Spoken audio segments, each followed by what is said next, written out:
Hola chicos, buenas noches. ¿Cómo están? ¿Qué tal su día? De seguro con trabajo, ¿verdad?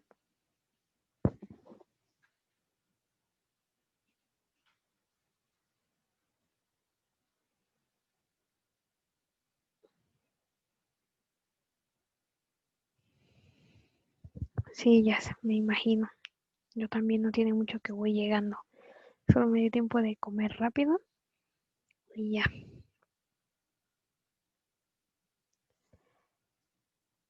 Me da gusto que estén bien.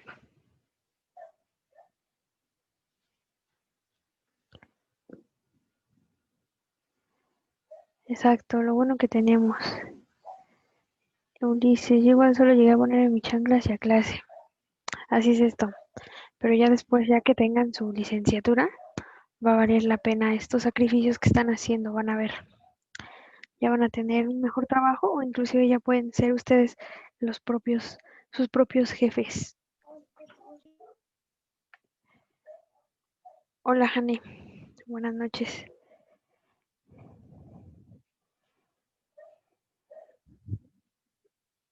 ¿Me podrían recordar en qué tema nos quedamos ayer? Conflictos sí lo vimos. Hola, Pau. Buenas noches.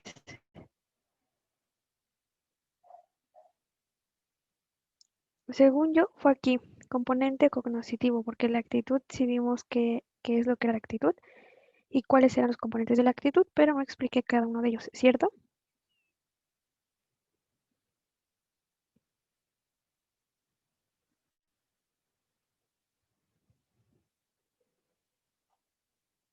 ¿Alguien sabe qué es lo cognoscitivo?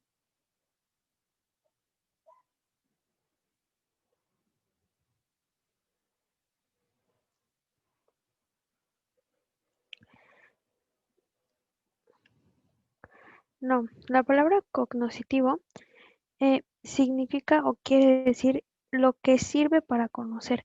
Es la capacidad que nosotros tenemos sensorial y cognoscitiva para poder conocer diferentes cosas. Para que exista una buena actitud, necesitamos nosotros tener una carga afectiva a favor o en contra de un objeto. Es necesario que exista también alguna representación cognoscitiva, es decir, que nosotros sepamos qué es ese objeto o qué es esa actitud, por qué le está tomando la persona, que puede ser el conocimiento, la manera de encarar el objeto, etcétera. Cuando un sujeto tiene una representación cognoscitiva débil sobre algún objeto, su actitud es poco intensa. Sin embargo, cuando ésta es equivocada, la intensidad de su afecto no se afecta aun cuando no corresponda a la realidad. Yo a lo mejor ahorita les estoy diciendo que lo cognoscitivo es todo aquello que sirve para conocer, pero a lo mejor eso no es cierto.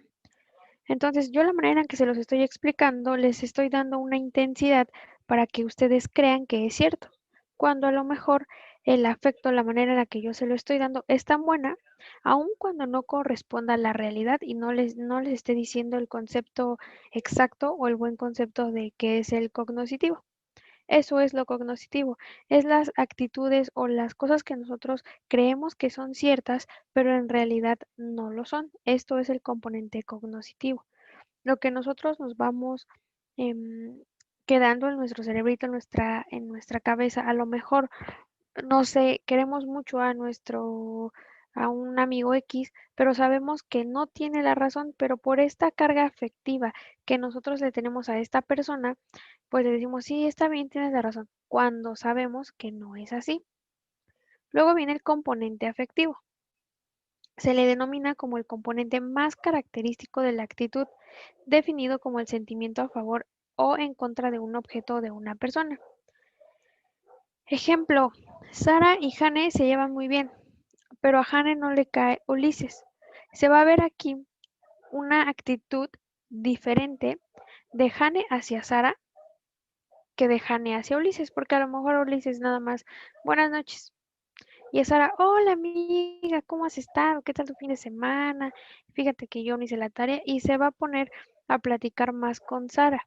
Este es el componente afectivo que puede afectar la actitud de las personas. ¿Por qué? Porque a lo mejor Jane es la jefa y se lleva muy bien con Sara y con Ulises no se lleva nada bien. Obviamente la actitud de Ulises como trabajador pues se va a venir para abajo porque va a decir como ella que tiene el mismo rango pues si se lleva bien y a mí es muy X conmigo. Luego, relativo a la conducta. Este componente se le considera como el instigador de conductas coherentes con los objetos. Como en la imagen vemos, donde se ve el diablito, no sé si ustedes han tenido esto de que, ¿y si lo hago? Va a pasar esto. Según yo, ya no se entrecorta. Inclusive la estoy escuchando y según yo no. ¿A los demás se les entrecorta?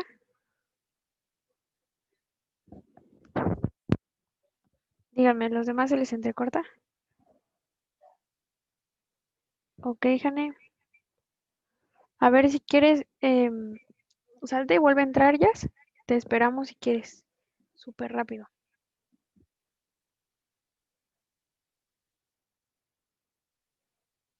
Esperemos rápido a Jazz. Gracias, novia.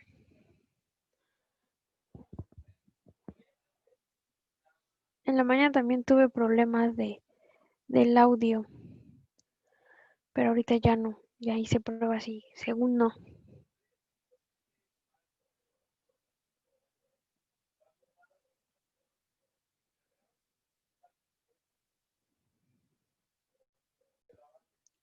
El relativo a la conducta, yo creo que a todos nos ha pasado que imaginamos que tenemos un angelito y un diablito, en el cual el diablito nos está diciendo, sí, no le pidas permiso a tu mamá, más vale pedir perdón que pedir permiso. Y tu angelito te dice, no, pídele permiso porque la vas a tener preocupada, no le vaya a pasar algo, a lo mejor em, se preocupa tanto que le da un infarto, hazlo mejor, de todos modos te va a dar permiso. Bueno, eso es lo relativo a la conducta. Cuando tenemos esa personita, ese diablito instigador que nos está instigando a hacer alguna travesura o a tener una actitud negativa con una persona. Las actitudes sociales crean un estado de predisposición a la acción. A lo mejor yo creo que alguno de ustedes o todos, hay una persona que ni siquiera la han tratado, pero con el simple hecho de verla o escucharla dicen, híjole, me cae mal, como que su sangre y la mía choca mucho.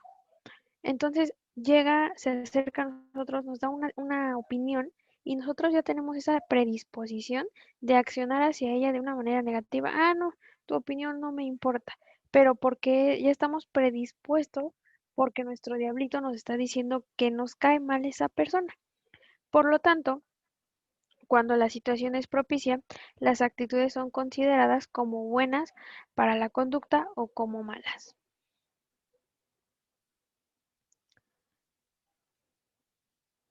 Proceso del desarrollo organizacional. El desarrollo organizacional se basa en cuatro variables para su correcta aplicación. La primera es el ambiente, es considerado los constantes cambios, conocimientos, técnicas y valores sociales.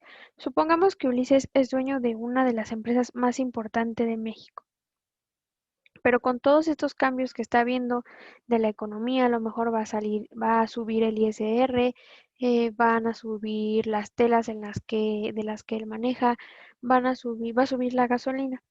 Pues este desarrollo organizacional va a cambiar, van a cambiar los conocimientos, a lo mejor a los trabajadores se va a tener que capacitar, se van a tener que enseñar nuevas técnicas y valores para que el desarrollo se vaya fomentando de una buena manera. Luego, organización influenciado por los cambios del medio. Estas deben de ser con características particulares para sobrevivir a estos cambios. Nosotros, con esto de la pandemia, ¿cuáles fueron los cambios que tuvieron que hacer todas las empresas? Bueno, pues poner tapete sanitizante, antes de que entren los trabajadores, checar la temperatura, que todos lleven cubrebocas. Para hacer todo esto, el área de recursos humanos junto con el dueño, junto con el jefe, tuvieron que tener una junta en el cual hicieron este desarrollo organizacional nuevo por este cambio que pues se está llevando a cabo. Luego, el grupo social y fenómenos, incluyendo la comunicación, el liderazgo, conflictos personales, etcétera. Nosotros en las empresas ya mencionamos que vamos a tener diferentes tipos de culturas, diferentes grupos. Debemos de incluir en estos grupos la comunicación, debemos siempre de tener un líder y evitar estos conflictos. Y si los hay, pues siempre darles una solución. Luego el individuo, a través de la motivación, emociones, aptitudes y habilidades. A lo largo de toda esta, lo que hemos visto de recursos humanos, se ha mencionado mucho el tema de motivación. ¿Por qué? Porque es uno de los temas fundamentales en recursos humanos, ya que el área de recursos humanos se debe de basar y debe de ver que los trabajadores se sientan a gusto dentro de la empresa. ¿Cómo lo van a hacer? Con motivaciones. A lo mejor quiero pensar que la empresa en donde trabaja Jazz, en donde trabaja Ulises, el área de recursos humanos, sí les dan estas facilidades, a lo mejor sí los motivan, sí dan que el trabajador del mes, un certificado por haber sido el mejor trabajador, o a lo mejor algunos bonos para mejorar las aptitudes y las habilidades de los trabajadores.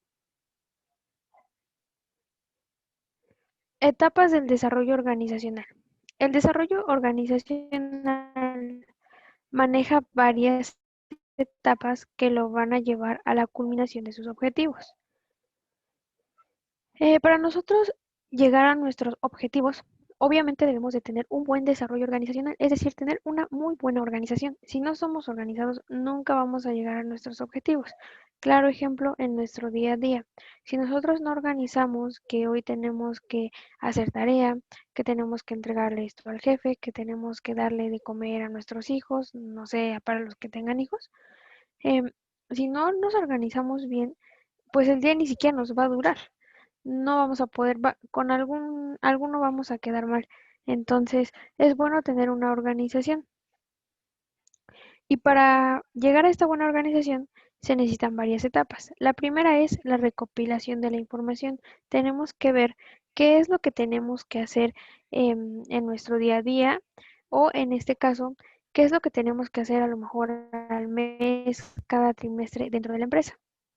Aquí vamos a reunir todos los datos necesarios para revisar la metodología utilizada en la recopilación. Vamos a ir recopilando a lo mejor datos de días anteriores, de meses anteriores, para ver qué es en lo que tenemos que manejar.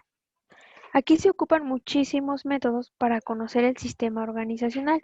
Puede ser el diagrama de Gantt, el diagrama de flujo, un diagrama de árbol, etc.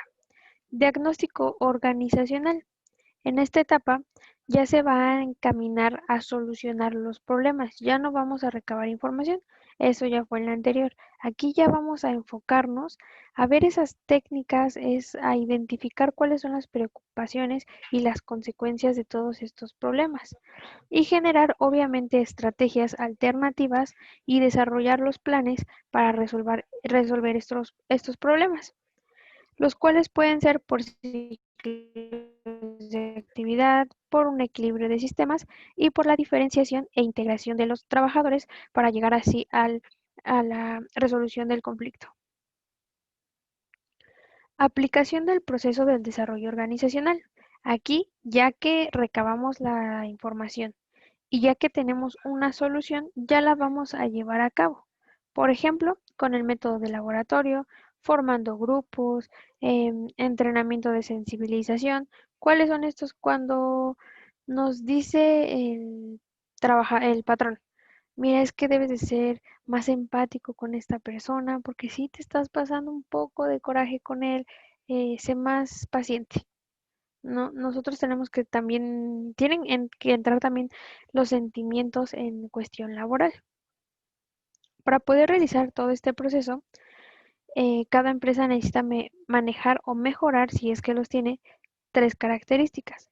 Estructuras más dinámicas, no ser tan tediosos, no ser tan teóricos. Si yo no pongo a mis empleados a participar en una dinámica, a lo mejor no todo el día deben de estar elaborando. Vénganse tantito al área de recursos humanos o tómense un cafecito, dense un break, cuestiones dinámicas para que no todo sea o para que los trabajadores no actúen como máquinas, de que son las 9, llego, empiezo a trabajar, las 5 en punto y me voy. Directivos más participativos. Cuando los directores deben de entrar a participar, deben de animar a los trabajadores, deben inclusive de meterse a platicar con ellos, como el ejemplo que les ponía del chico de Yakult. Al ratito les voy a mandar un video de un empresario que es coreano y que vive en Colombia. A lo mejor alguno ya lo vio. ¿Para qué? Porque esta persona tiene pensamientos pues muy padres, ya que en Corea hay una educación pues de primer mundo, tanto para persona individual como para persona moral, o sea, para una empresa. Mayor comunicación donde participen los trabajadores. Si la empresa es una empresa paternalista, una empresa de autoridad, la empresa, créanme que no va a durar mucho. Ustedes como empresarios tienen que hacer que sus trabajadores participen, que se sientan parte de la empresa. Si no lo hacen, su empresa, créanme, no va a crecer. Podemos entender que la sociedad busca cambios de manera constante. Estos cambios se brindan en tres distintas áreas, las cuales son la estructura, la tecnología y la psicosocial. La organización administrativa, pues obviamente cuando ya no me está funcionando algún área, como lo comentábamos ayer, pues tengo que reestructurar, tengo que hacer un cambio en esta estructura para que mi empresa mejore. La tecnología. Aquí, pues obviamente cuando entran ya máquinas nuevas, cuando ya las laptops se van a desplazar por las iPads, por las tablets y la psicosocial, cuando aquí intervienen nuestras emociones, problemas que traigamos de casa, a lo mejor con todo esto de la pandemia traemos depresión, etcétera. El modelo del desarrollo organizacional de O consta de cuatro fases. La primera es la introducción al cambio. Como en un ensayo de español, vamos a meter la introducción, aquí también introducción al cambio. Luego reunimos la información y vamos a hacer un diagnóstico.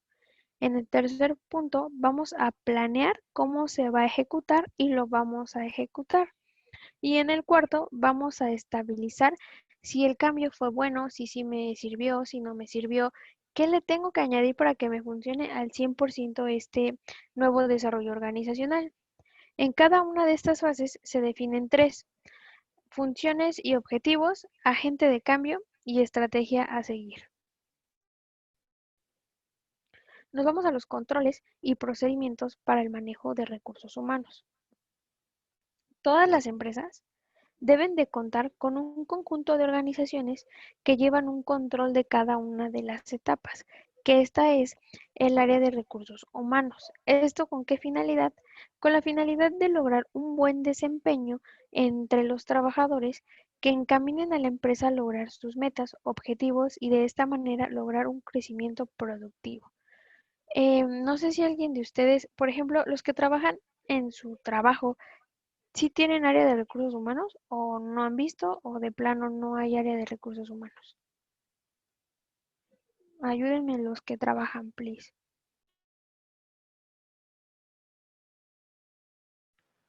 Sí, a ellas. ¿Y tú has tenido, no sé, algún conflicto con algún compañero, con algún patrón, o te has enterado de algún conflicto y realmente esta área sí lo resuelve? Igual, Pau, ¿han tenido conflictos o se han enterado de uno y esta área sí lo resuelve? O sea, sí cumple con su función, sí hay buen ambiente en sus empresas.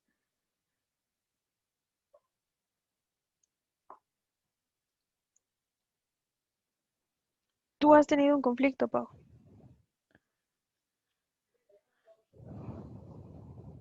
Tú trabajas en una farmacia. No se mete recursos humanos, ¿cómo crees? Ya, sí son las primeras personas que se deben de meter para evitar más conflicto, que el conflicto pues se llegue a suscitar más fuerte.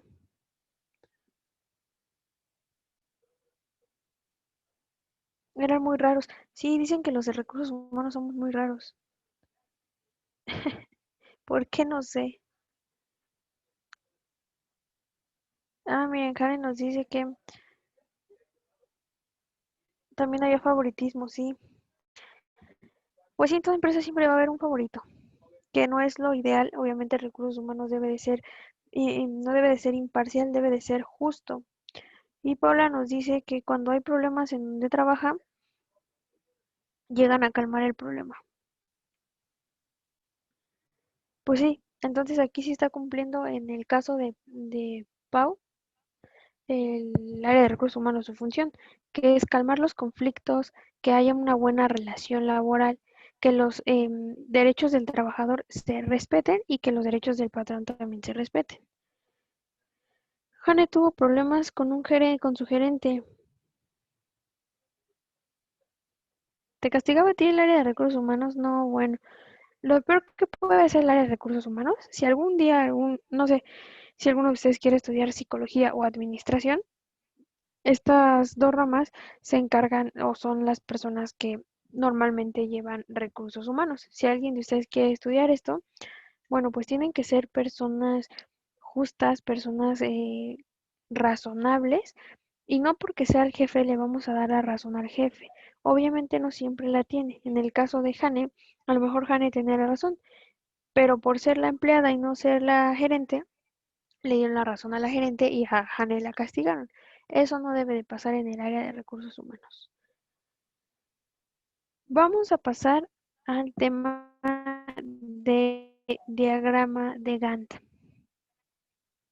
Por cuestiones de tiempo, no voy a poder ponerlo en práctica como el ISR o como el salario base cotización. Obviamente se los voy a explicar de una manera que ustedes me entiendan, y ya sea que yo me grabo explicándoles en Excel cómo hacerlo o les mando un video de YouTube de cómo lo hace pues otra persona.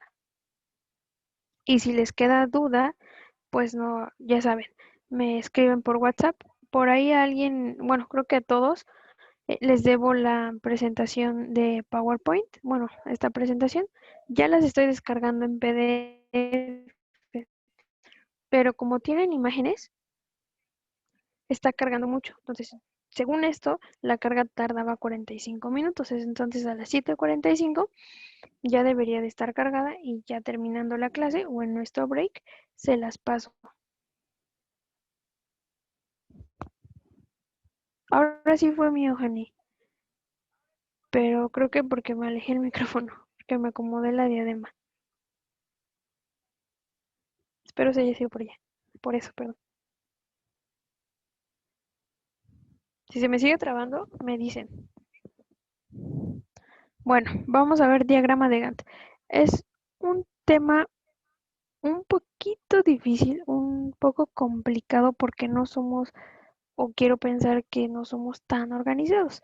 A lo mejor va a haber alguien que sí es muy organizado y que inclusive ya utiliza este tipo de diagramas, pero no sabía que se llamaba así. El diagrama de Gantt es una herramienta en manera de gráfica, creada por el ingeniero estadounidense Henry Lawrence Gantt. ¿Cuál era el objetivo de Gantt? Era representar las distintas fases, las tareas y actividades que tenía proyectadas o programadas él en cuanto a su empresa, o inclusive en su día a día. ¿Cómo lo hacía?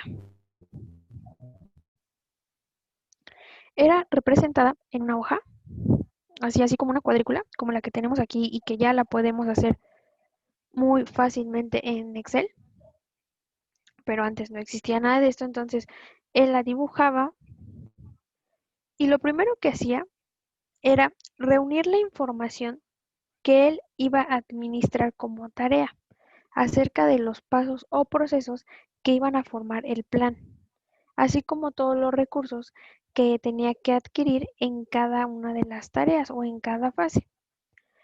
Con esta información nosotros vamos a partir a construir el diagrama de Gantt. Ya que tenemos la información, vamos a determinar en qué plazo, en qué tiempo se tiene que llevar a cabo esta tarea. Se le va a asignar a cada tarea un periodo de tiempo. Las barreras horizontales en el diagrama es la duración de cada actividad. Aquí podemos ver que, por ejemplo, el primero que es de color azulito es del primero, 2, 3, 4, 5 hasta el 6 de a lo mejor de agosto. Y luego la verde, que es otra actividad, es del 5 al 7 de agosto. Y así sucesivamente con las otras barritas.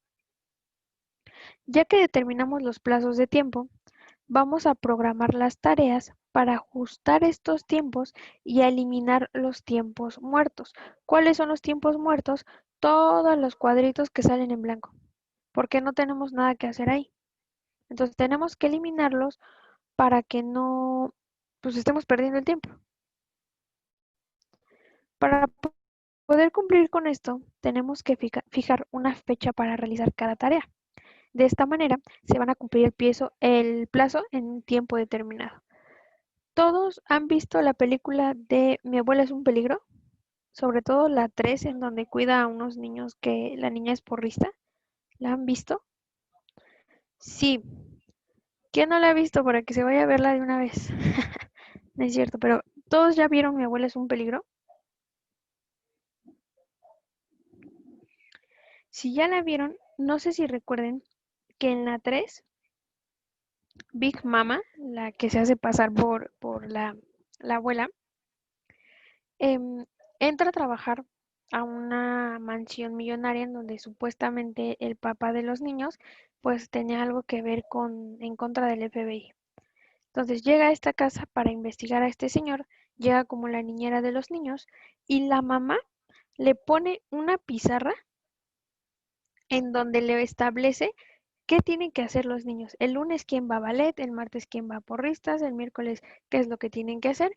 Y Big Mama tiene que hacer el lunes esto de desayuno, el martes esto, tiene que lavar los trastes el martes, el miércoles tiene que eh, lavar la ropa. Que inclusive en las noches se cambia el chavo este, Trent creo que se llama, y hace el quehacer y hace toda esta comida, pero ya como hombre, no como Big Mama. Bueno, esto es el diagrama de Gantt. Cuando nosotros programamos tareas con determinado tiempo, Pueden ser días, pueden ser horas, pueden ser inclusive meses. Esto es el diagrama de Gantt. Se los ejemplifico en esta película porque es una película divertida y pues así les va a quedar más claro qué es el diagrama de Gantt. Si yo les dijera, bueno, el diagrama de Gantt, el principal objetivo es representar las distintas fases. A lo mejor a la hora del examen no se van a acordar. Entonces, en el examen, cuando le saben del diagrama de Gantt, se van a acordar, ah, sí, la maestra dijo que Big Mama, mi abuela es un peligro, y que Big Mama tenía una tablita en donde se ponía qué tareas eran las que tenía que realizar con tiempo. Nosotros tenemos diagrama de Gantt en nuestra vida, a lo mejor no lo dibujamos, a lo mejor alguno de ustedes sí lo tiene en su refrigerador, o a lo mejor su mamá es de las mamás que le dicen, a ver, Jane, tú vas a lavar los trastes, tu hermano que lave la ropa y yo hago aquí la sala y el comedor. Las mamás normalmente pues reparten el quehacer de la casa, o a lo mejor no sé si han jugado papelitos de ver quién le toca lavar el baño, así. Eso es un diagrama de Gantt. A lo mejor es un ejemplo burdo, es un ejemplo tonto, pero es para que se entienda más qué es el diagrama de Gantt, eh, que es la división de tareas con cierto tiempo.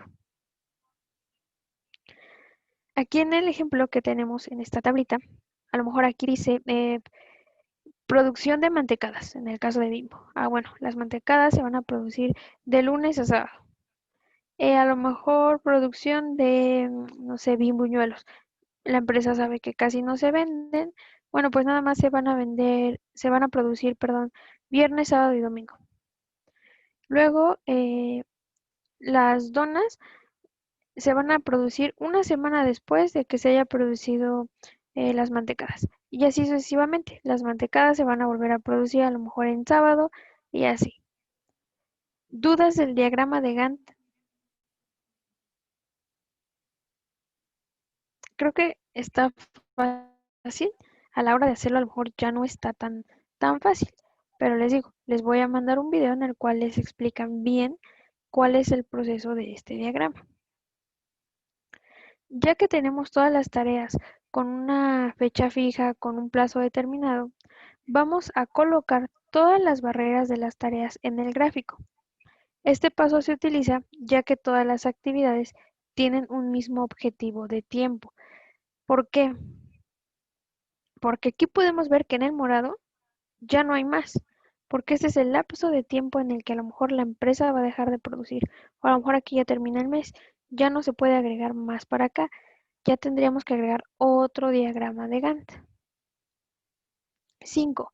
Evaluar y brindar dependencia entre las relaciones y tareas. Esto se realiza con el objetivo de que en un golpe de vista debe quedar claro la realización de cada una de las actividades. ¿Cómo? Si yo aquí les pongo mantecadas y donas y nada más le pongo esto, no van a saber qué día las mantecadas y qué día las donas. Si a lo mejor yo les pongo aquí que lo azul es dona, bueno, aquí ya me van a entender que de este día a este día son donas y pues mantecadas no me pusieron. Pero entonces yo debo de ser específica, yo no debo de estar poniendo en una sola columna, en una sola fila, dos temas. No, debo de dividir en columna por columna los temas, así como en las filas día por día. Pasamos, si no hay dudas, pasamos a otro punto a otro tema de diagrama. Viene el diagrama de flujo. El diagrama de flujo es una manera en la que nosotros vamos a representar de forma gráfica un proceso de algoritmo. Este diagrama lo va a representar varios pasos con figuras geométricas que van a representar cada una diferentes cosas, pero a su vez diferentes pasos que tienen que ser evaluados. Y estas figuras geométricas se van a ver conectadas entre sí y van a marcar dirección de flujo por medio de flechitas.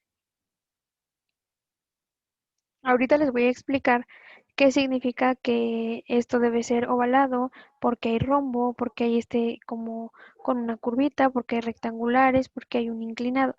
Cada figura geométrica significa algo. Por ejemplo, cuando en la secundaria les decían, necesito que me hagan un cuadro sinóptico, un diagrama de flujo, normalmente, sobre todo las mujeres, utilizábamos las burbujitas, ¿no? Burbujita y título, luego flechita y otra burbujita. Pues estábamos mal, porque cada figura tiene su significado. Existen 4 tipos de diagramas de flujo, los cuales son el arquitectónico, el horizontal, el panorámico y el vertical. El arquitectónico va a representar un itinerario de trabajo o un área de trabajo. Aquí podría entrar quizá un organigrama o a lo mejor cuál es nuestro itinerario. ¿Qué voy a hacer los lunes? Lo voy a presentar con un diagrama. Lunes, primero esto, luego esto y así. Luego horizontal, de derecha a izquierda, según el orden de lectura. A lo mejor, imaginémonos, quitemos la tercera columna y la primera, y va a empezar de aquí para acá y así y así. Como las líneas del tiempo que hacíamos en la primaria. Así es un diagrama horizontal.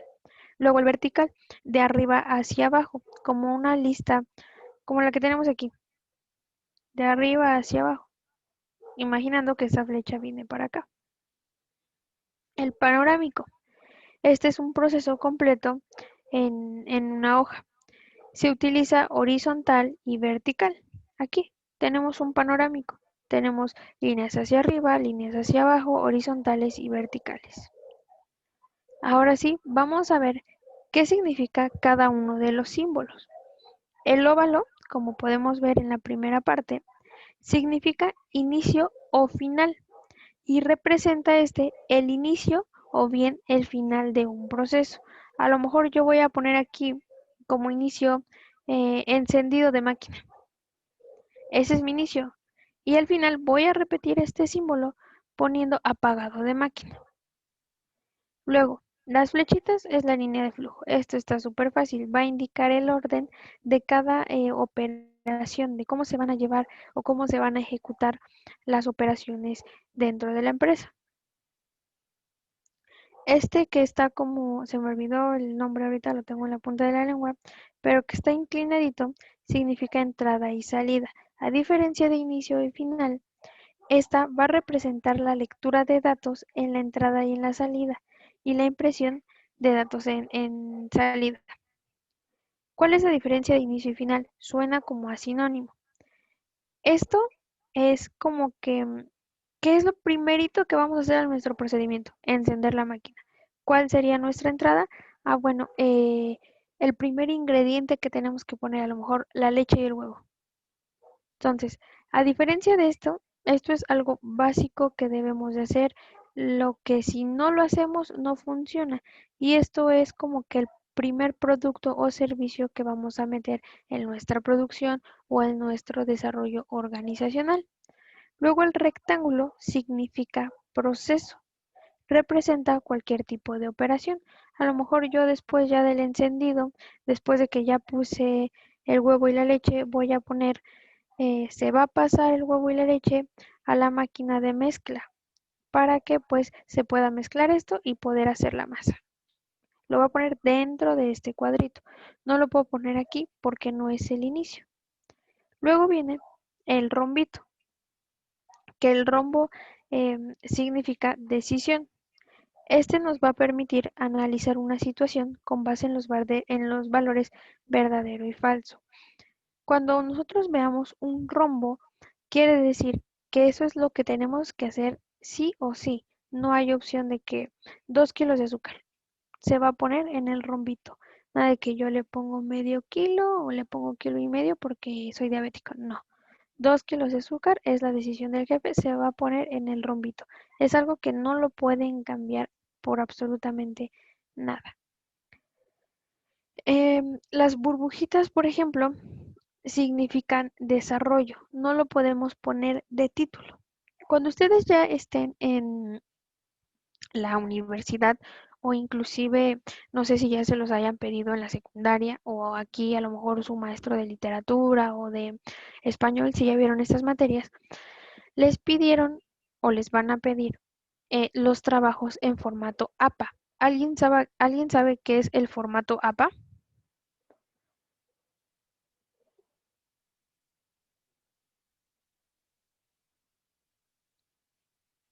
¿Habían escuchado hablar de este formato?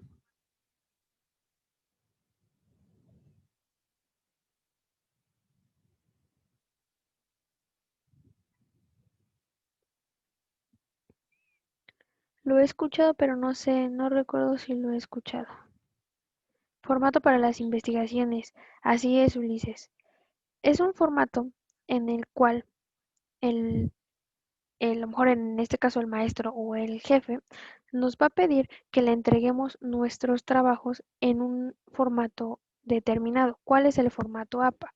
El actual es Arial o Teams with Roman en 12, justificado, interlineado 1.5, con sangría en cada párrafo. Esto es algo nuevo que apenas se agregó en mayo.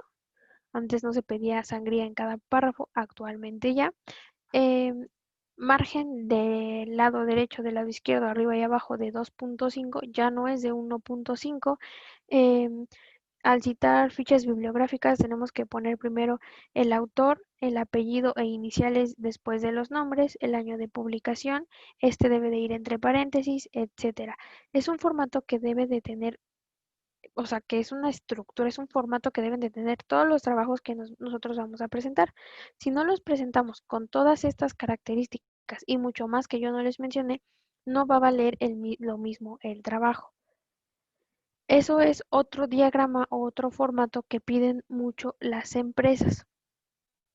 Al ratito, por favor, esto sí recuérdenmelo porque esto pues es extra, esto no, a lo mejor lo tendría que estar, no se los tendría que estar pasando, pero yo compré un libro virtual en el cual les enseñan cómo hacer, o sea, les ponen qué es un diagrama de flujo, qué es un diagrama de Gantt, qué es un diagrama de árbol. ¿Han escuchado hablar del mapa de araña? Bueno, pues muchos mapas que yo la verdad no conocía hasta que me compré este libro, pude conocer. ¿Por qué? Porque ya cuando ustedes están estudiando la licenciatura les piden muchos de estos pues formas de hacer los trabajos, ya sea por diagramas, por mapas, por cuadros comparativos y cuadros súper raros. Entonces, acuérdenme por favor en el grupo o por privado mandárselos, please, porque es un libro muy bueno que les va a ayudar y les explican ahí paso por paso cómo hacer este tipo de diagramas. ¿Dudas del diagrama de flujo?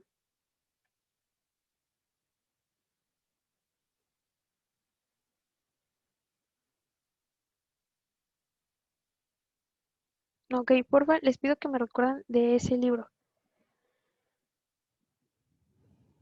Va a ser mi regalo por haber sido unos buenos alumnos. El mejor regalo que se les puede dar es un libro y este es virtual. Ruta crítica. ¿Qué es la ruta crítica? Es el método utilizado para calcular los tiempos durante la planificación de un proyecto. Yo que ya tengo mi plan, ¿cuánto tiempo me voy a tardar en hacer este plan? Cuando a lo mejor ustedes dicen, ya se acerca mi cumpleaños, voy a hacer mi plan, voy a hacer una fiesta, qué voy a gastar, qué voy a hacer, en dónde lo voy a hacer. Esta es la ruta crítica, calcular los tiempos que yo me voy a tardar para realizar este proyecto. Este algoritmo se encarga de optimizar los costos a través de la programación de las acciones. Eh, Nubia ya planeó que va a ser una fiesta y nos va a invitar a todos nosotros. Somos ahorita 1, 2, 3, 4, 5, 6, 7, 8, 9 personas. Bueno, va a decir, les voy a dar hot dogs, cada uno yo creo que se come unos 4 hot dogs, ya vi que son muy dragones, 4 hot dogs por 9, ¿cuánto es? 9 por 4. ¿Quién es bueno para las matemáticas? Va a decir, bueno, a ver, 4 más o menos, unos 36, 40 por si hay alguien más dragón. 40 hot dogs, voy a comprar unos 5 refrescos.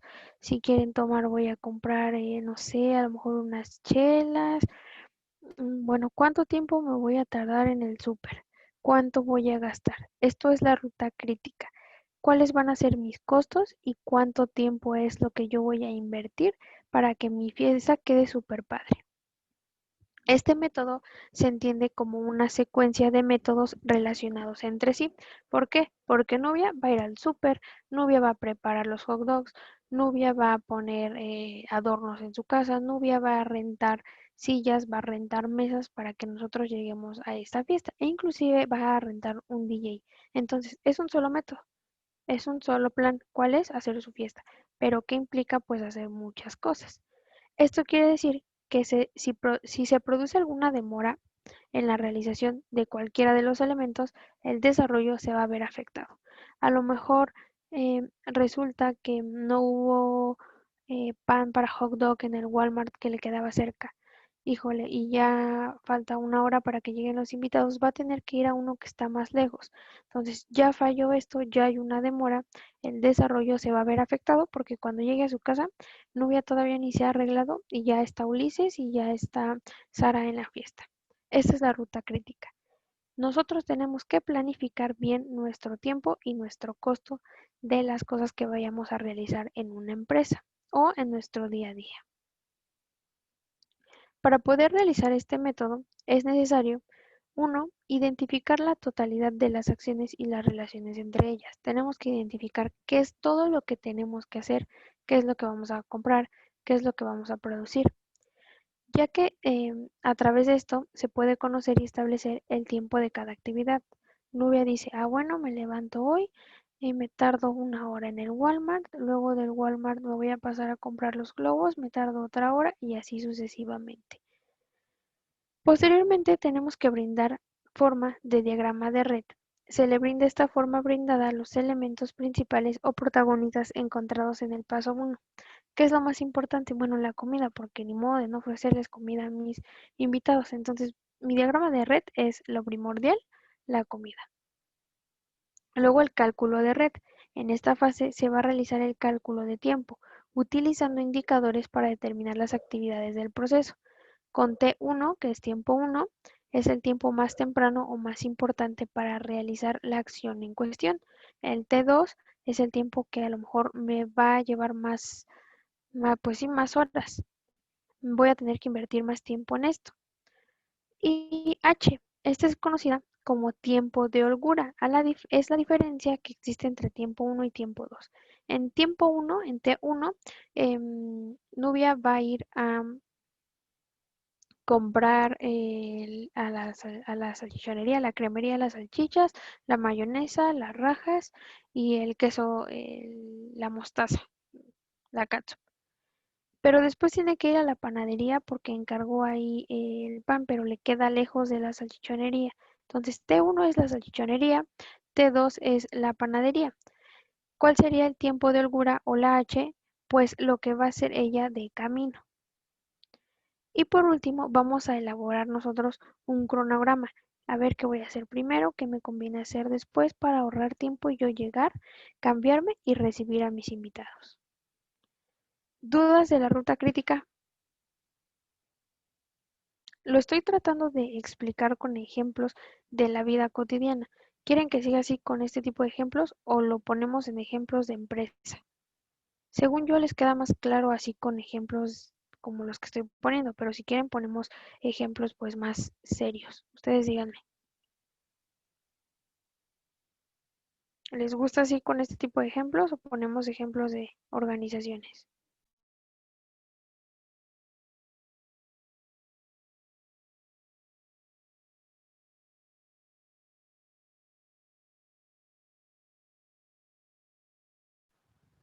Ok, gracias. Ok, gracias, Nubia. Están padres los ejemplos. Pues sí, porque estoy hablando de fiestas, ¿verdad, Nubia? Vamos a hablar de las herramientas de control y procedimientos en el manejo de los recursos humanos.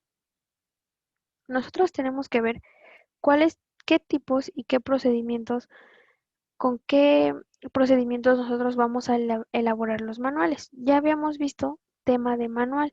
El manual era aquel que vamos a darle a nuestros trabajadores. ¿En qué momento?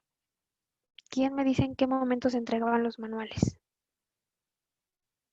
Había una fase que era más o menos por la de reclutamiento, por ahí así. Que me diga le voy a dar 10.000 puntos, que por cierto, mañana les voy a decir cómo va la tabla de puntuaciones.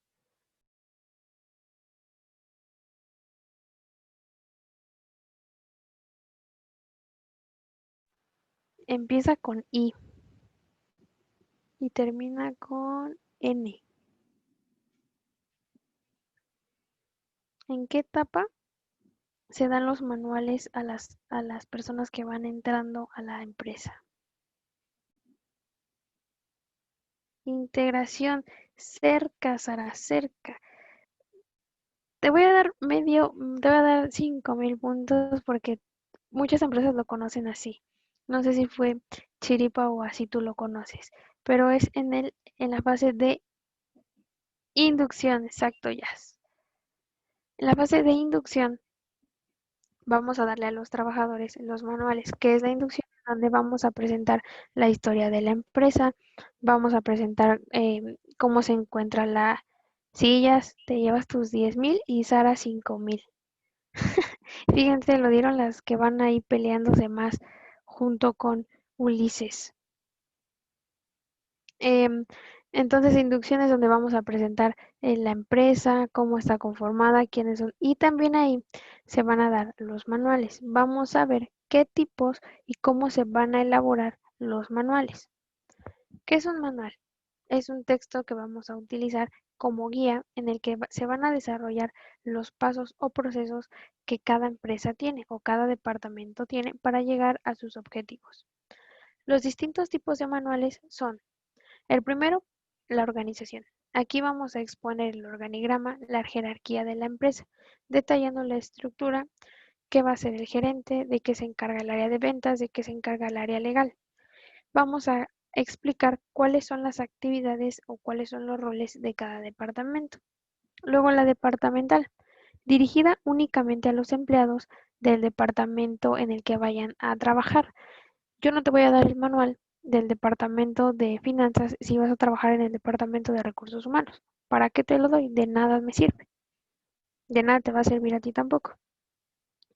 Luego el de política. Aquí vamos a explicar la forma en la que nosotros debemos de dirigir y cómo nos debemos de comportar frente a la empresa. Este manual va a regular la dirección de toda la organización.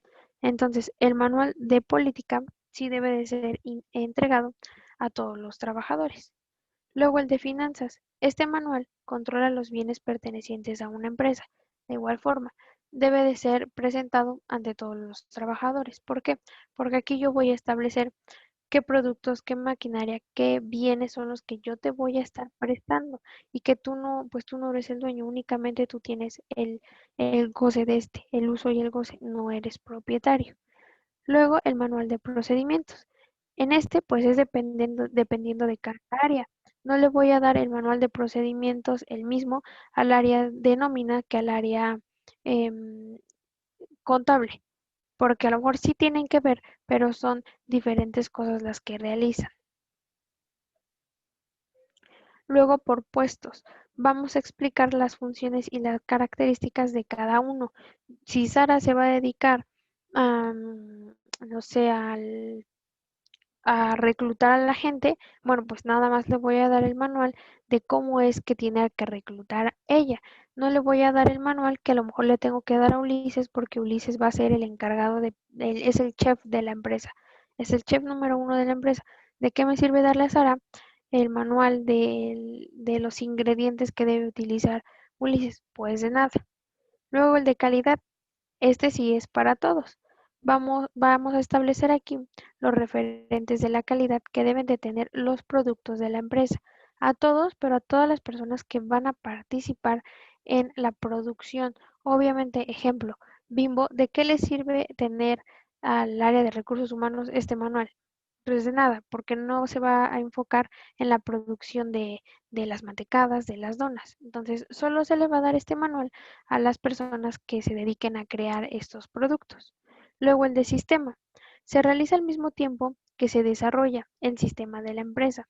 Cuando yo voy haciendo mi empresa, tengo que ir elaborando mi manual para ver cuáles son mis pros, qué problemas he tenido, mis contras, si esto que estoy haciendo está haciendo efecto o no.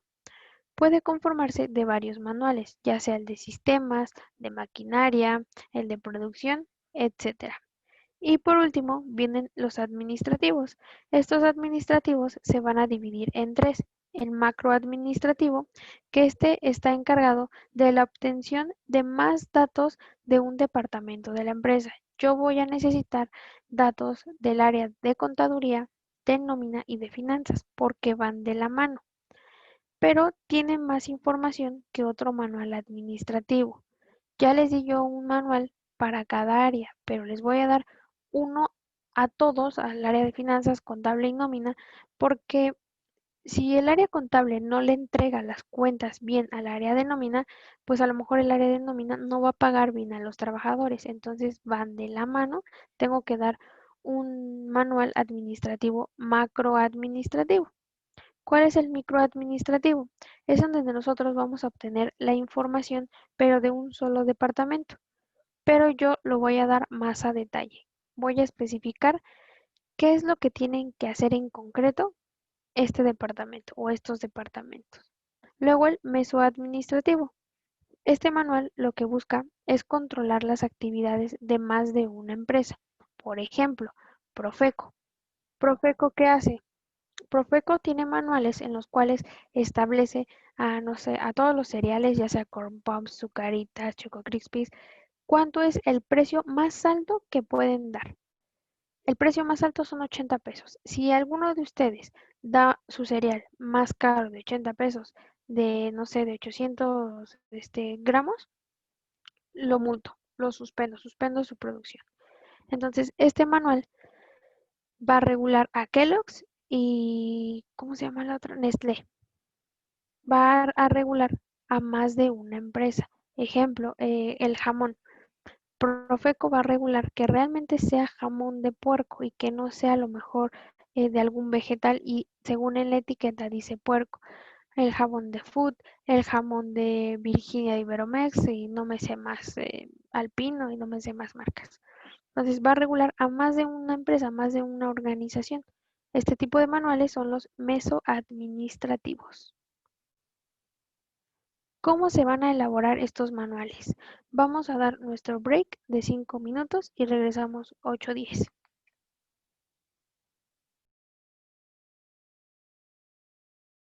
Paso. Tenemos que delimitar el procedimiento, tenemos que fijar el objetivo del manual. ¿De qué nos sirve tener un objetivo? ¿Cuál es nuestro punto? ¿Para qué nos sirve o si nos da igual si no nos sirve? ¿Cuál es el procedimiento que vamos a realizar? ¿Dónde lo vamos a iniciar y dónde va a terminar? Ya que tenemos estas preguntas, vamos a recolectar toda esta información para que el proceso, pues obviamente se lleve de buena forma. ¿Cómo? Obteniendo documentos, obteniendo datos, analizando y sistematizando todos estos datos.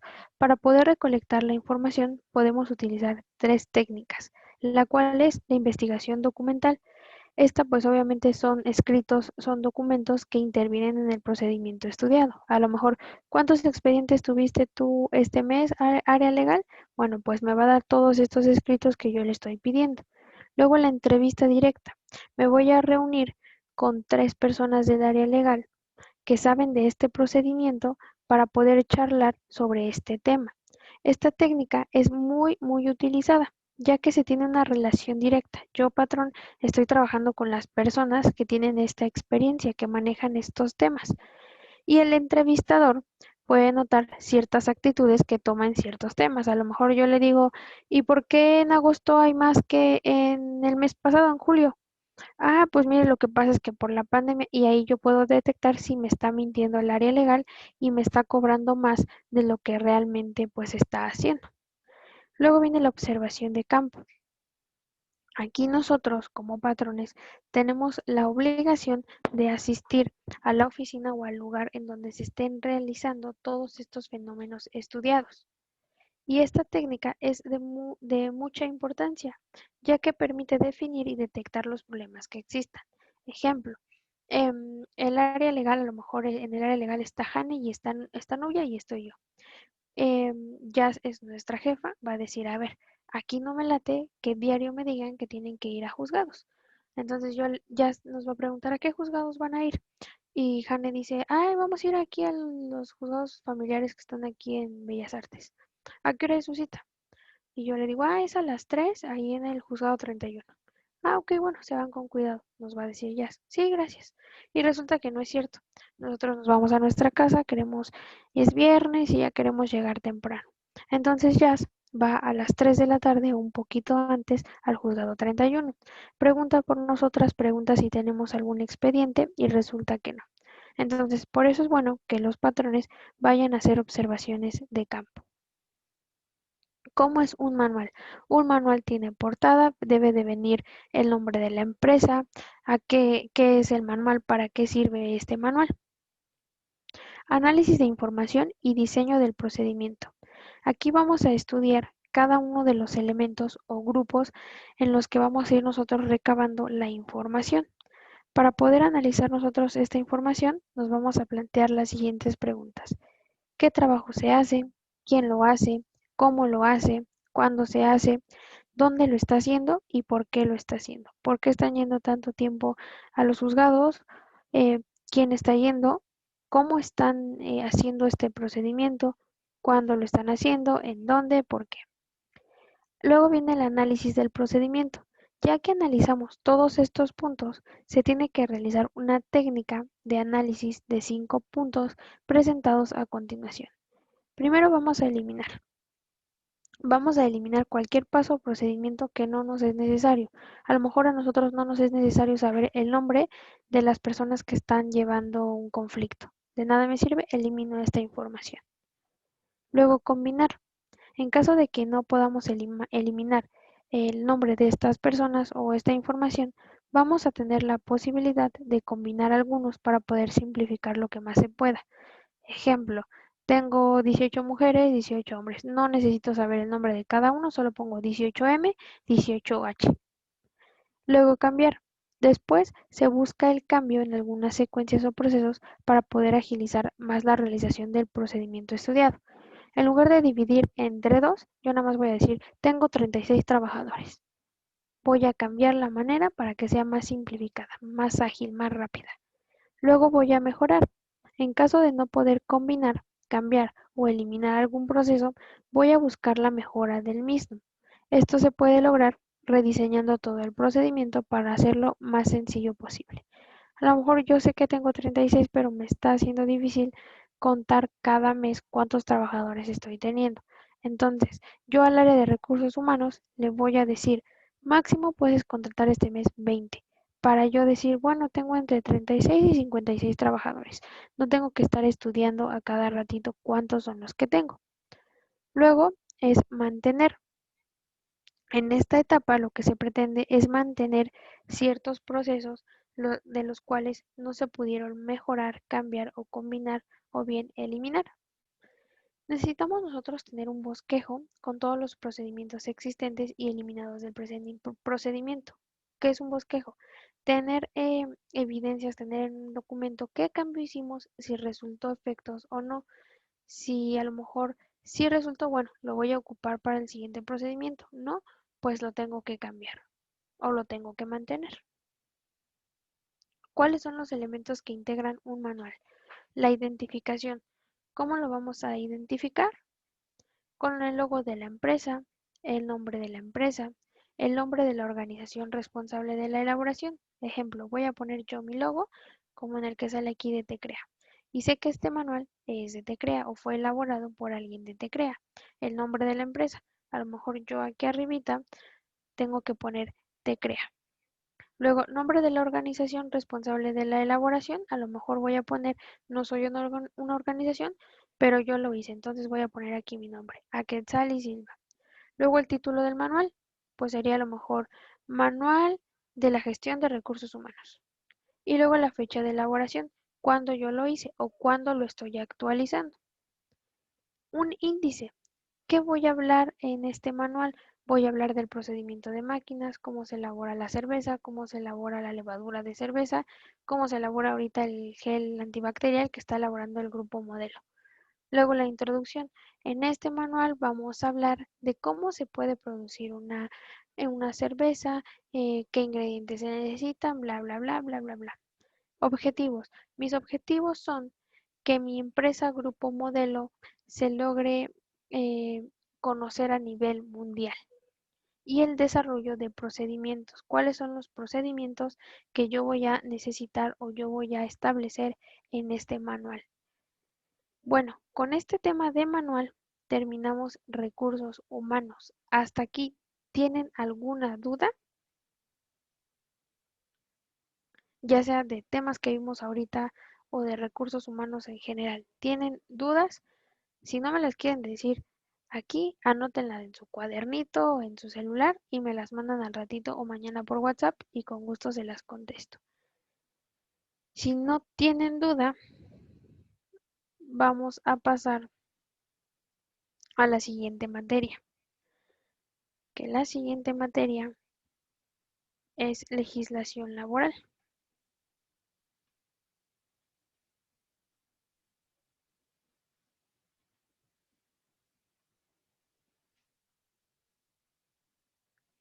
¿Qué creen ustedes que vayamos a ver en legislación laboral? ¿Qué se imaginan que vamos a ver? A diferencia de recursos humanos. ¿Quién me dice? Empezamos con la prehistoria. La prehistoria. Y comenzamos con el salvajismo.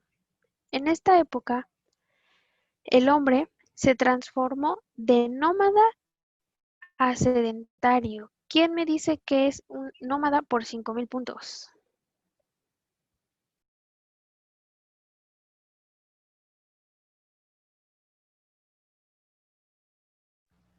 De Un seguro ya lo nómada están. es una persona que no está establecida en un punto y se mueve constantemente de un lugar a otro. Exacto, Sara. Muy bien. Un nómada es una persona que está en constante movimiento, no está establecida. A lo mejor hoy en día un nómada podría ser una persona que renta 6 meses en una casa, se va y renta en otra. Ese es un nómada. Una persona que va de lugar en lugar, un hippie, un hippie que viaja, sí, prácticamente sí. Aquella persona que le gusta estar de lugar a un lugar sin tener pues algo seguro, algo estable. Aquí se transforman todas estas personas de nómada a sedentario. ¿Quién es el sedentario? Pues aquel que sí se queda en un solo lugar. Comienza aquí ya la división de trabajo. ¿Cuál era la división de trabajo? El hombre se dedicaba a cazar y a pescar y obviamente a defender su casa. Y la mujer se dedicaba únicamente a cocinar y a cuidar a sus hijos. Antes los dos hacían las mismas actividades, pero se dieron cuenta que si se dividían estos trabajos podían tener mejores resultados. ¿Por qué? Porque el hombre se iba a dedicar únicamente a conseguir la comida y a defender obviamente a su familia y a su hogar, y la mujer se iba a encargar de pues ver por sus hijos y se iba a enfocar únicamente en esto y a cocinar pues para el esposo y para los hijos. Aquí el hombre tiene la autoridad y las labores que va a realizar el ser humano. No busca la finalidad de lucrar. Aquí no existía el lucro. Aquí únicamente ellos cazaban, ellos pescaban para satisfacer sus necesidades inmediatas, que eran comer, dormir y a lo mejor divertirse. No buscaban aquí ningún tipo de lucro. Entonces puede ser pregunta de examen. El examen no se los voy a hacer por formulario porque tuvieron muchos problemas al resolver preguntas de opción múltiple. Entonces se los voy a hacer el examen por Kahoot porque así sirve de que les doy tiempo y no hay de que, ay, yo lo hice en media hora o por qué lo dejo a él hacerlo después. Va a ser por Kahoot. Ahí se establece el tiempo, entonces para que no haya problema. Entonces puede que una pregunta, ya sea de falso y de verdadero, diga, en el salvajismo no se veía el lucro, solamente se buscaba satisfacer las necesidades inmediatas o básicas. La respuesta va a ser verdadero. La siguiente época es la barbarie. En esta etapa, el hombre descubre el fuego y va a iniciar su dieta carnívora. Aquí ya encuentra la ganadería, la cual lo arraiga a la locación sedentaria que tiene, ya que su valor se incrementa a tal grado que el hombre puede dar la vida por su ganado. Aquí ya ellos descubren que el tener vacas, el tener toros, les genera pues mayor comodidad porque no tienen que estar yendo a cazar, no tienen que estar a cada ratito fuera de la casa, inclusive salirse de casa varios días para poder cazar. Descubre aquí la agricultura en base a la alimentación de su ganado. ¿Por qué? Porque ellos descubren que obviamente se les tiene que dar de comer también a los animales que ellos se van a comer, porque si no, pues no sobreviven, no pueden crecer y no les pueden dar obviamente pues más carne. Entonces, ellos descubren la agricultura y la descubren no solo como alimento para su ganado, sino también alimento para ellos. Como tiene más tiempo en pensar, ya que su atención únicamente se va a basar ya en la siembra, ya no tiene que salir días a pescar, ya no tiene que salir lejos de su casa a cazar, pues ya tienen más tiempo. ¿Qué ganan con este tiempo? Pues ganan el invento de los instrumentos. En esta época se inventaron los instrumentos como las espadas, las navajas, las cosas que ellos ocupaban para explotar los recursos, ya sea agricultores o ganaderos. Y también aquí se producen, ya se crean las armas. Luego viene una época pues muy fea, la cual es el esclavismo. Aquí surgen ya grupos autónomos, desapareciendo la manera de explotación comunitaria. Ya hay grupos que tienen cotos de poder, ya hay grupos que tienen más poder que otros, ya sea financiero o a lo mejor tienen carácter más fuerte y pues agarran esclavos. En esta época surgen las clases sociales. Puede ser también pregunta de examen. ¿En qué época surgen las clases sociales? Marcadas entre nobles y esclavos. Los nobles eran pues obviamente las personas ricas y los esclavos pues las personas que únicamente se dedicaban a hacer las órdenes de los nobles, sobre los que recae el peso de la producción, pero la riqueza iba solamente hacia unos cuantos, dando paso a los grandes imperios como el imperio egipcio, el romano, el babilónico, etcétera. No sé si han escuchado de los pobres cada vez somos más pobres y los ricos cada vez más ricos. Pues de esta época surge esta frase, ya que los ricos, gracias a los esclavos, se hacen más ricos y pues los pobres obviamente no pasan de ser pobres.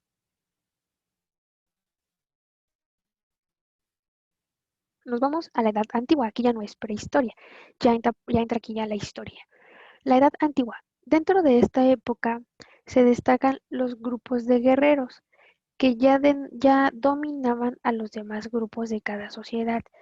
Habían grupos en el esclavismo y en la barbarie, sí, pero aquí ya hay grupos de guerreros, o sea, ya hay grupos de personas que se dedican a luchar en contra de sus derechos o luchar en contra de algún terreno. El trabajo pesado es realizado por los esclavos. Aquí ya aparecen las artes, las ciencias, que con el paso del tiempo darían puerta a la religión, a la política y, ojo aquí, el derecho. Aquí crece el derecho en la edad antigua. Igual va a ser pregunta de examen. ¿En dónde surge el derecho? ¿En qué época? En la edad antigua.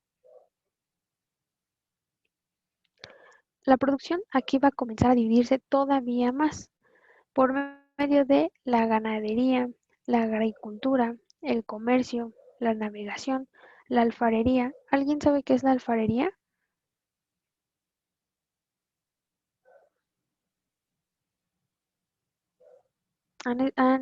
La otra vez creo que les puse el ejemplo de The Ghost, la sombra del amor, la del idem. Los que hacen platillos con barro, no platillos de comer, sino platos y cazuelas y cosas así.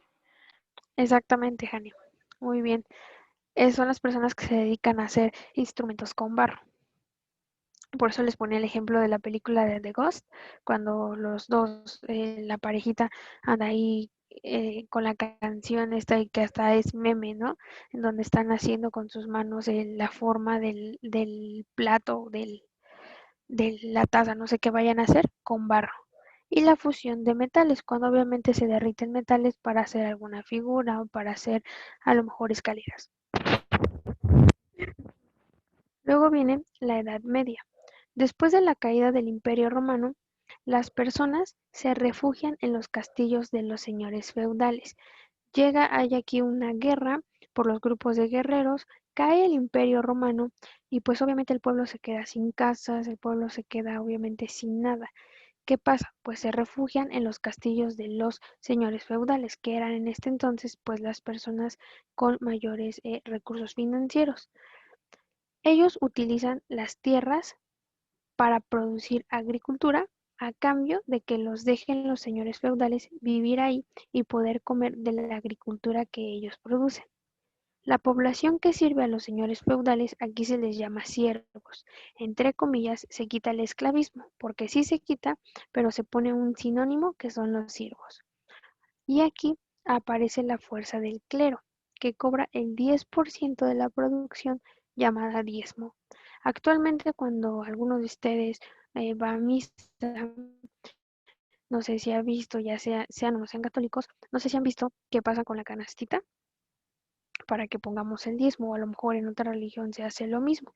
Bueno, anteriormente, cuando los esclavos o los siervos en esta época trabajaban, se les quitaba el 10% de lo que ellos ganaban o de la producción y se convertía en diezmo. Aquí no era si querías o no, aquí se te quitaba el 10%. En esta época, los artesanos y comerciantes forman pequeños grupos, donde pueden realizar sus profesiones con libertad organizadas de la siguiente manera. Los maestros eran los dueños del taller y poseían todos los derechos de este. Los oficiales o compañeros enseñaban a los aprendices y ellos recibían un salario. Sin trabajar por su cuenta, trabajaban para los maestros. Y los aprendices no recibían obviamente ningún salario, pero eran cuidados y alimentados para poder ser oficiales y después convertirse en maestros.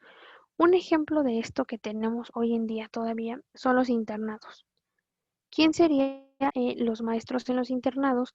Los dueños, no los que enseñan a los niños, no los docentes, sino los maestros en esta organización eran los dueños. Los oficiales ahí sí son los docentes. ¿Por qué? Porque ellos están enseñando a los alumnos o a los aprendices y reciben un salario, pero están trabajando para los dueños, para el internado, no por ellos mismos. Y los aprendices, pues serían los alumnos. ¿Para qué están estudiando? ¿Para qué viven ahí? ¿Para qué se alimentan ahí? Para poder ser después oficiales o bien docente y después convertirse quizá en dueños de algún internado. En este caso, convertirse en maestros. Nos vamos a la época moderna. Esta época es caracterizada por dos movimientos, el mercantilismo y el liberalismo.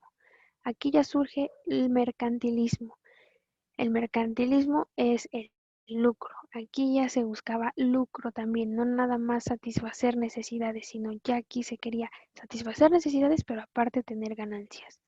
En Europa surgen las ciudades comerciales llamadas burgos. Pregunta de examen. ¿Cómo se llamaban las ciudades comerciales? Burgos. Y con ellas también surge la clase social burguesa, la cual crea el mercantilismo. ¿Cuál era la principal característica? Pues el auge del comercio y el intercambio de materias primas por oro y metales preciosos.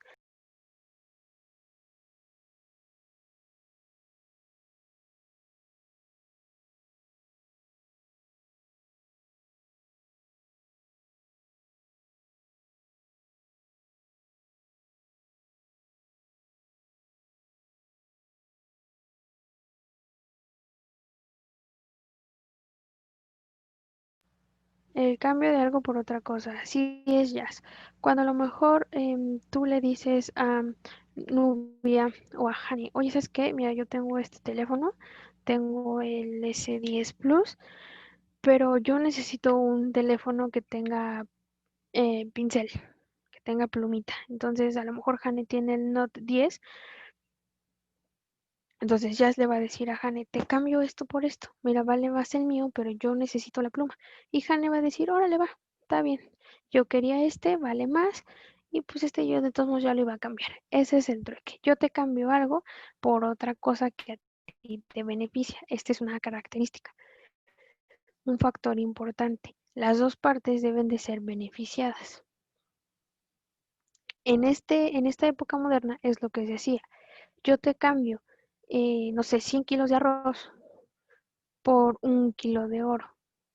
Yo te cambio 100 kilos de frijol, 2 kilos de carne y 3 de frijol por a lo mejor 5 kilos de plata y 2 kilos de oro. Era trueque. Se obtenían ganancias porque después las personas podían vender el oro, podían vender los metales preciosos. El liberalismo surge en el momento en que la burguesía toma el poder, evitando que el Estado intervenga en los asuntos económicos. Antes ya les había dicho que los señores feudales o los nobles intervenían en la economía de todo el pueblo, de todos los trabajadores. Y aquí en esta época se logra liberar eso. Y aquí ya las ciudades comerciales, los burgos, toman el poder y ya ellos eran los que, si ganaban 20 kilos de oro, eran 20 kilos de oro para ellos. No se les tenía que dar nada ni al diezmo ni al gobierno. Luego sigue la época contemporánea. Esta época es caracterizada porque aquí crece la empresa o los grupos de trabajadores como una industria, a lo que se le conoce como revolución industrial. ¿Cuál fue la revolución industrial? Cuando surgen muchas máquinas, cuando se crean por ejemplo, la primera máquina que existió en el mundo fue la máquina de vapor, que la inventó James Watt. Puede ser también pregunta de examen. ¿Quién inventó la primera máquina y cuál fue? James Watt, la máquina de vapor. Con la llegada de la revolución industrial se va a generar un nuevo grupo social, el cual es el proletariado. ¿Cuál es el proletariado? Pues aquellas personas que trabajan para un grupo de personas. Por eso, no sé si se acuerdan que la hija de Enrique Peña Nieto nos llamó prole, porque éramos aquellos que trabajaban o los trabajadores de su señor padre. De aquí surge esta palabra, de la prole, el proletariado, con lo que se incrementan los cambios sociales. Ya había más ricos, clase media, clase pobre, clase de extrema pobreza, lo cual desencadena el abuso de los dueños hacia los trabajadores. Aquí el hombre mantiene la producción de inventos, pero aquí el hombre se pone como que rebelde y se hace una revolución, por eso se le llama revolución industrial. Se van en contra de todas las máquinas, de las cosas nuevas que están llegando, porque ellos se sienten desplazados. A ver, es que llegó esta máquina, yo hacía este trabajo, yo cosía los tenis y hay una máquina que los está cosiendo, me van a despedir. Todo esto fue el auge de distintos movimientos desencadenados a lo largo de Europa a favor de trabajadores. Gracias a esta revolución industrial se empiezan a crear grupos que van a pelear por los derechos de los trabajadores. Vamos a entrar ya a lo que nos compete a nosotros, que es cómo fue evolucionando el trabajo en México prehispánica. Durante esta época, la mayoría de las civilizaciones se notaba una división de clases, en donde estaban en la clase alta la nobleza, los sacerdotes y los guerreros, y en la clase baja estaban los artesanos, los comerciantes, los agricultores y los esclavos. En esta época, el trabajo era considerado digno e instrumento como desarrollo para la vida del hombre. Aquí únicamente trabajaban los de la clase baja. La nobleza, los sacerdotes y los guerreros recibían esas aportaciones de los esclavos, de los agricultores, de los comerciantes, mediante el diezmo, y a la nobleza mediante el pago de impuestos. En la época colonial, en esta época, el trabajo es regido por la primera ley que hubo en México a nivel trabajo, que es la ley de Indias, la ley de las Indias, y por los gremios. Algunas disposiciones que ya se manejaron dentro de esta ley fue la jornada reducida. Anteriormente pueden creer que se laboraban 18 horas al día. Imagínense, solo descansaban 6 horas, algunos 5 horas, o sea, eran jornadas inhumanas. Entonces se reducen a 12 horas, de 12 a 16 horas. Bueno, no es mucho, pero ya 6 horas que se haya bajado, pues poco a poco se van mejorando estos derechos. Se crea aquí también el descanso dominical. Ya mencionamos aquí en recursos humanos que se da en domingo por cuestión de la Biblia, en la cual dice que el ser humano, las personas deben descansar en domingo para adorar a Dios. Por eso la Ley Federal del Trabajo se fija mucho en la ley canónica, que es la ley de la religión.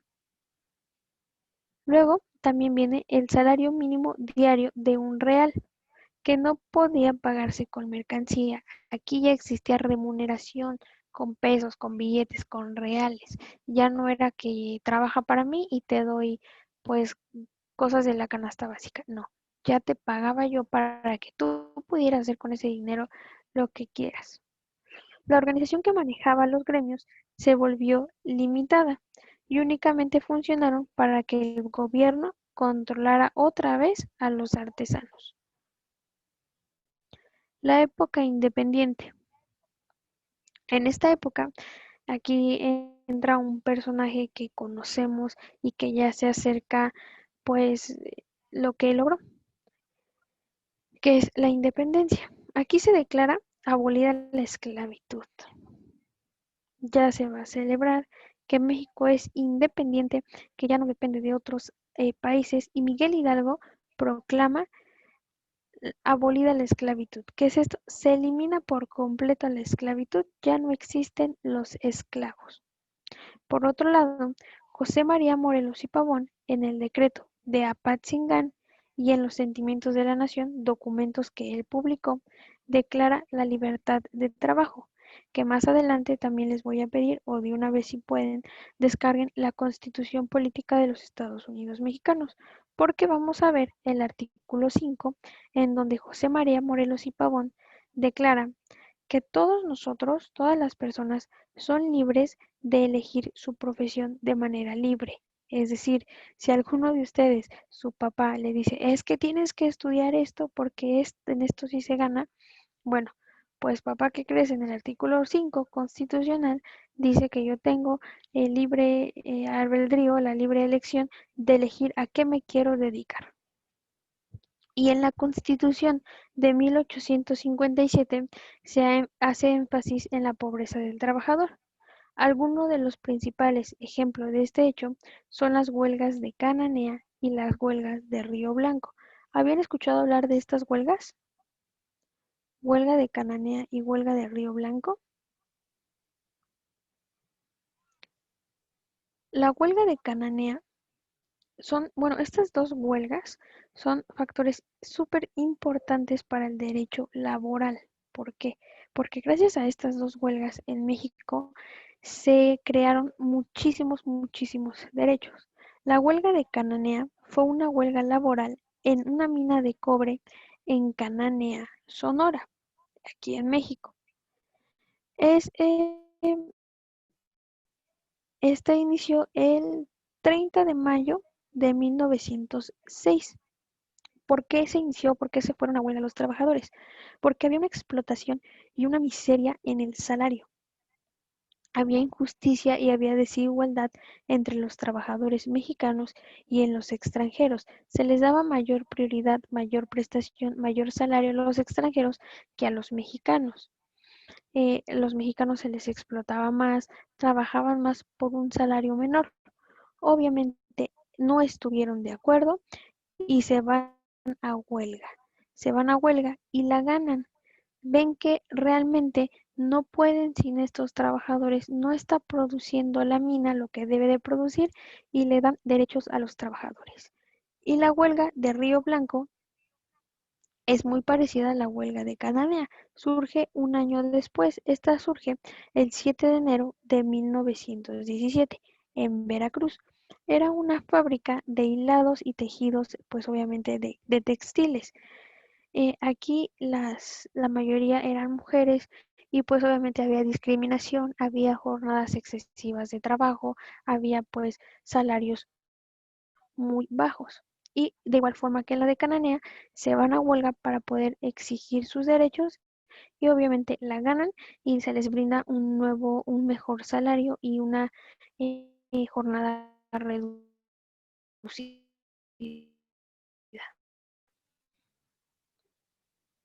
En esta época surgen varios puntos que tenemos actualmente en nuestra Ley Federal del Trabajo.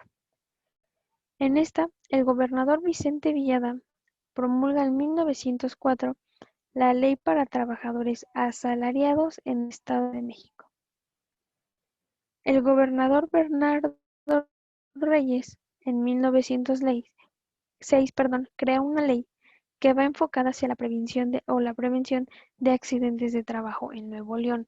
Ya vimos cuáles son los accidentes o qué son los accidentes de trabajo en recursos humanos, pero hay una ley específica que es la ley del Seguro Social, en la cual establece cuáles son los accidentes de trabajo, cuánto te pago en caso de que pierdas algo, cuánto te pago en caso de que tengas alguna fractura.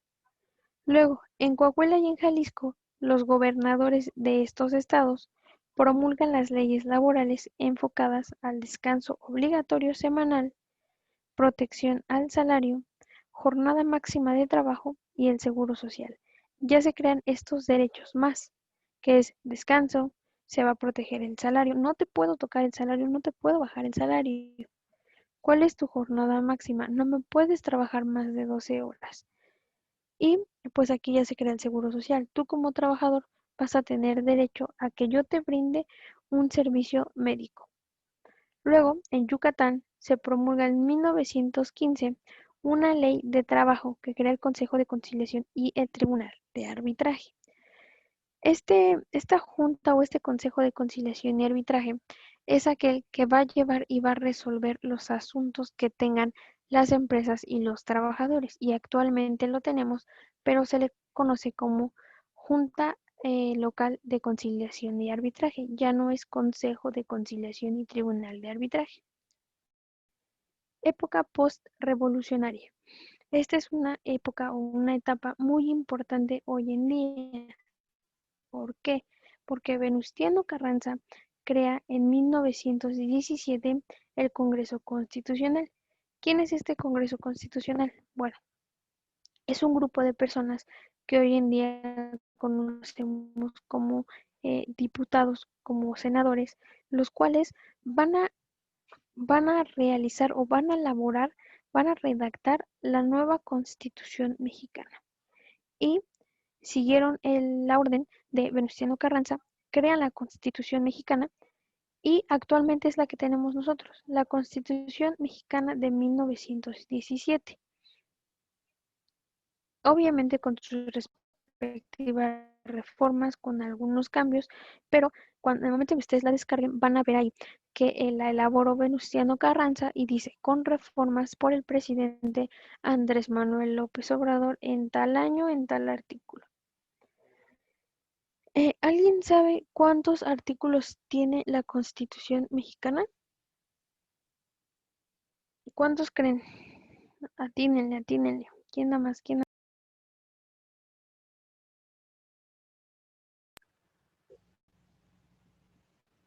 Pongan un número. ¿Cuántos artículos creen ustedes que tenga nuestra Constitución?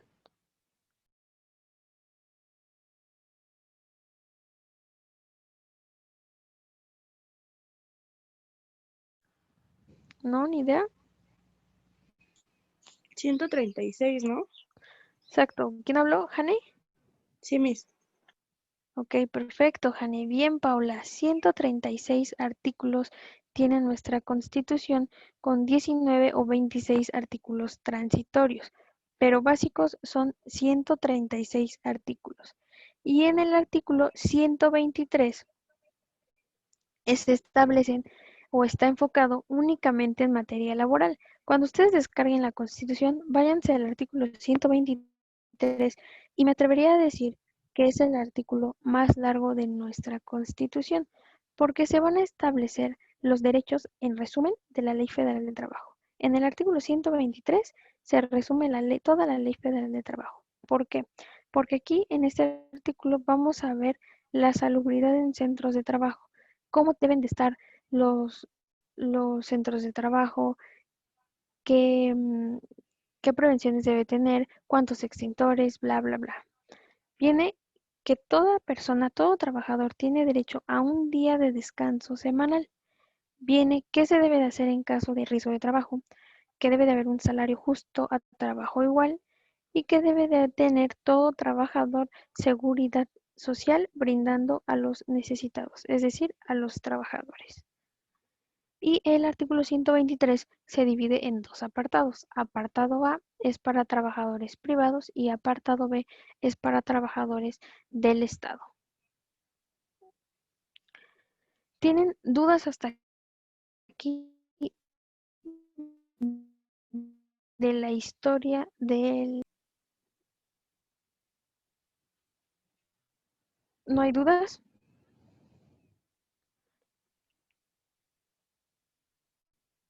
Si no hay dudas de la historia del trabajo, la vamos a dejar hasta aquí.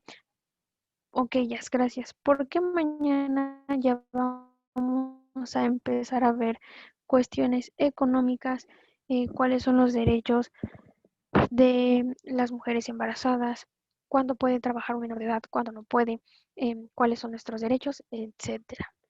Entonces, lo dejamos hasta aquí. Les comparto ahorita la presentación. Ya se bajaron todas en PDF. Se las mando igual a cada uno, o estas sí se las mando por el grupo para que puedan repasar. Y acuérdense que mañana me tienen que entregar el proyecto de su empresa, ¿vale? Que pasen bonita noche y que tengan un excelente día mañana. Chao.